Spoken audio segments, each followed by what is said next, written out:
Kreutzer is a senior research fellow at the Heritage Foundation and joins us from Washington. David Kreutzer, thanks very much for joining us here on TRT World. Now, businesses say he should have stayed in, the European Union say he should have stayed in, even China says he should have stayed in. Isn't Donald Trump a bit out on his own here by pulling out of the Paris Accord?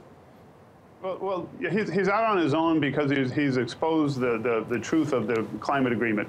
What we have with the Paris Agreement is not a climate deal. If it were a climate deal, then the projections would show that it would actually have an impact on global warming, which it won't. Even if all the countries abide by their targets, they hit them in 2030, they stay there for the next 70 years, the moderation in warming would be less than 0.2 of a degree. It's not a climate deal, it's a money deal.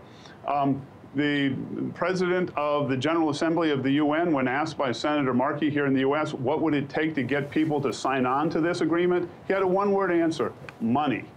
And if we looked at Christiana Figueres, when she said the task before the Climate Change Convention was to remake the economic develevent model. Okay, so it's about money, it's about economics, it's not about climate. It's a bad deal for the US. David Kreutzer, for 194 other countries, it is about climate and distribution of wealth. Well, no, it's not. No, if you let me put my question to you, please, sir. And distribution of wealth, of course, from richer nations like the United States to poorer nations is something that will help the planet go on for the next 50, 100 years, 200 years. Now, why can the United States put their 330 million people before the rest of the planet and continue polluting? Yeah, I'll tell you why. We think everybody should get out of the climate agreement, okay?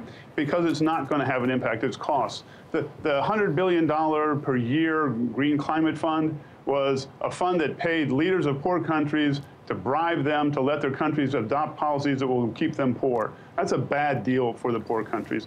If you look at what's happening to extreme weather, we're not heading to a catastrophe.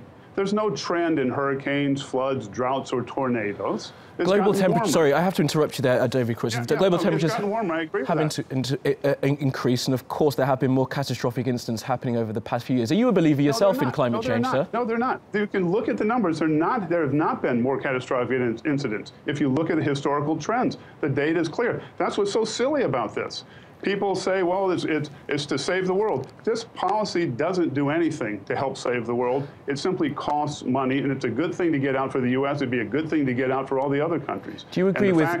sorry, David Kreutzer. Just finally, do you agree with Donald Trump that you think climate change is a hoax? No, I don't. I think the CO2, man-made CO2, is contributing to some of the warming we've seen. If it's contributed all of the warming we've seen, if it's contributed all of it, it still doesn't justify this climate pact, because we're not on a trajectory for catastrophe. The models that say we might head to a catastrophe have been grossly over-predicting warming. They don't fit the data we already have. Well, that's why this is silly. Okay, David Kreutzer, 194 countries and scientists all around the world will disagree, but thanks very much for your views.